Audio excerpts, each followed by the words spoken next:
we actually have a guy from the State Department on tape saying, yeah, this is the purpose of this. This is the Democrats. This is what they're doing. They're using the Great Replacement to rig elections. They want the country to be less white because white people vote Republican. White people are conservatives. Here's the video.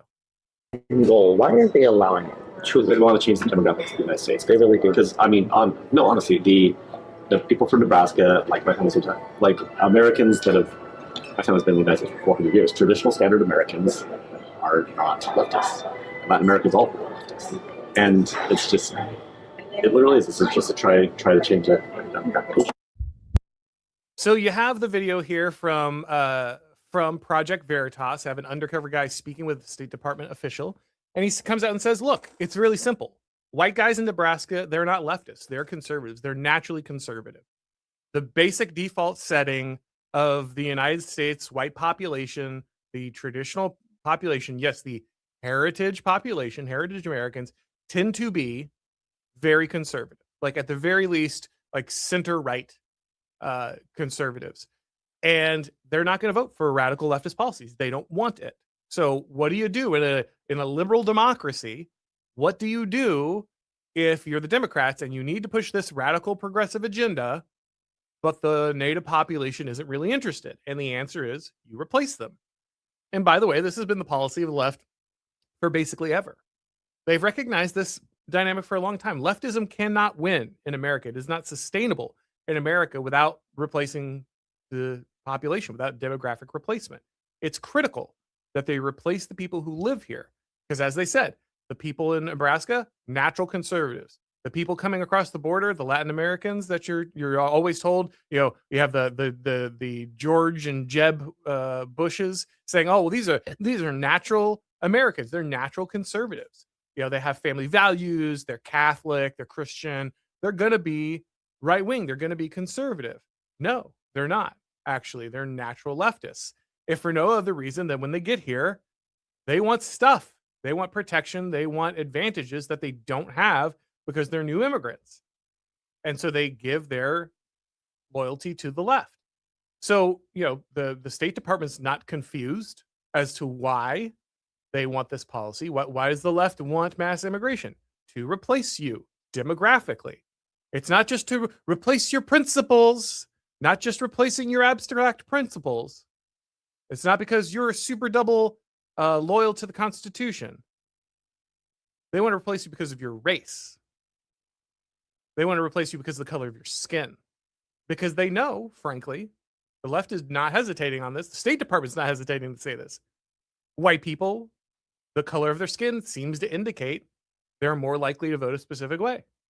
Now, obviously, that's not the case all across the board. Not all, obviously. Significant portion of white people do vote leftists, and there are plenty of minorities that minority voters who do vote conservative, though disproportionately it is almost always them breaking the left to the left. Hispanics, except in the last election, Indians, Chinese, Jews, they all vote left. Asians in general, they usually vote 65, 70% or more for the left. Obviously, blacks are considered a monolithic voting bloc for the left.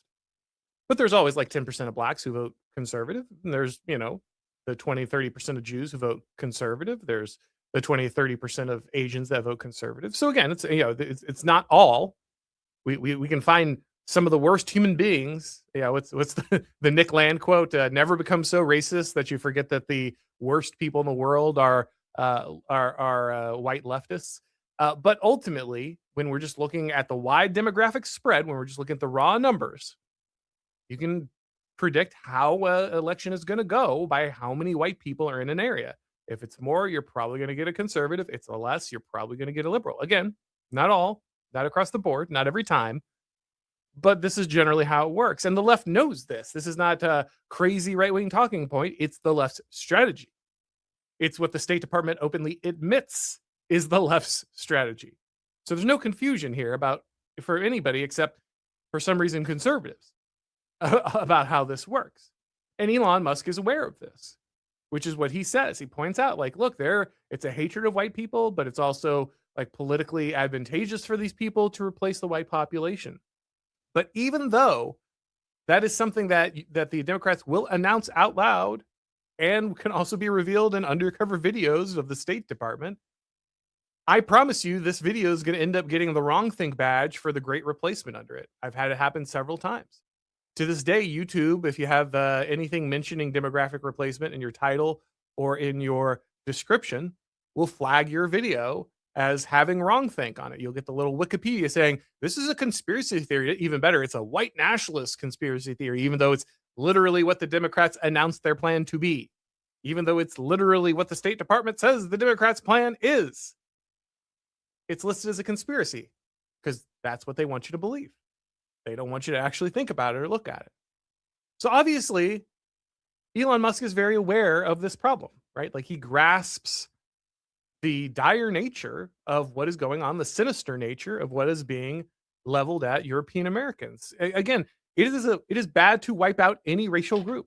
It is bad to try to ethnically cleanse this place, America, just like it's bad to ethnically cleanse other places. So this isn't like, oh, you only need to protect European civilization, or it's only bad to ethnically cleanse Europeans. No, I think it's bad to do that in general. But we don't talk about why it's bad for whites, even though we acknowledge it's bad for every other group. So when we have people openly stating, yeah, it's our intention to ethnically cleanse America because we have to make it less white so Democrats can win more elections, I think it's reasonable to come out and say that's a problem. Like, the fact that we have such a difficulty acknowledging that when we would call it out immediately anywhere else is just insane. Right? I hear a lot of people whining about the ethnic cleansing in Israel and Gaza and all that, Palestinians, and yeah, fair enough. But I often don't hear those same people spending a whole lot of time talking about the ethnic cleansing happening here in Europe. And not always, of course. There are people who are opposed to what Israel is doing right now that also, point out demographic problems in Europe and in America. But I see them far more obsessed with whatever's happening in Gaza than they are the ongoing thing that's happening in Europe and the United States as we speak. So if Elon understands all this stuff, what's with the H-1B support, right? Now, I'll say this. It's been a while. It's been it's been over a year since Elon's famous Christmas crash out on the H-1Bs, where he and Vivek went nuts and started fighting and threatening. And, it was Elon who was really, to be fair, Vivek's original post was bad. It was very bad, but it was Elon that really decided to get in there and knife fight over it, to constantly be hitting it, to constantly be attacking people on it. And so but it has been over a year since that happened. And it could be that things have just gotten worse and Elon has recognized how bad they've gotten. Maybe he has changed his mind over the time. I don't know. If he hasn't really announced that. He hasn't said, okay, I understand I was wrong about H-1Bs. I'm, looking at what's happening in Europe and America. I understand the seriousness of mass immigration. I understand H-1Bs are part of that. And so I need to, kind of step back and, change and reformulate how I understand immigration. Maybe he is doing that, but he hasn't announced that. And so I can only really go off of where he is right now that I know.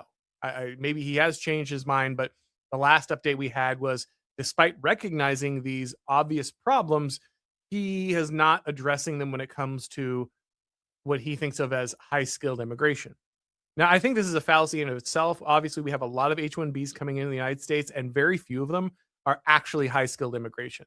We have a lot of people coming in H-1Bs for entry-level jobs, internships, things that are not high skill, that are not something you need a seasoned veteran for. They're literally coming in at the entry level, which is the definition of not needing that high skill H-1B. And yet it happens all the time. Now, for Elon, maybe he uses more of those, right? Maybe he uses far more high skilled H-1Bs than most people, while everyone else is, bringing in guys to undercut a programmer or, manage a 7-Eleven. Elon is saying, actually, no, I really am bringing in some really bright guys who are just doing something no one else is doing. Maybe he's the one guy who's using the H-1B correctly. I don't know. I can't say I've done an audit of all of his companies and who he brings in. So maybe his experience with H-1B workers is different, but he needs to be smart enough. I mean, he's a smart guy, needs to be, I guess, wise enough is the better word here, to apply, to be able to see beyond his own experience. Okay, maybe you, Elon Musk, running SpaceX and Tesla, are getting like the cream of the crop of the H-1Bs. And so your experience is every H-1B guy I bring over here is a rocket scientist. So yeah, of course they're great. Okay, maybe.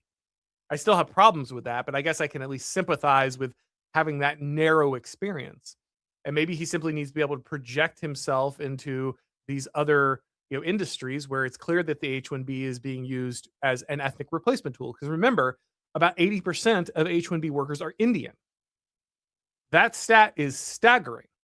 Of all the countries that could use H-1B,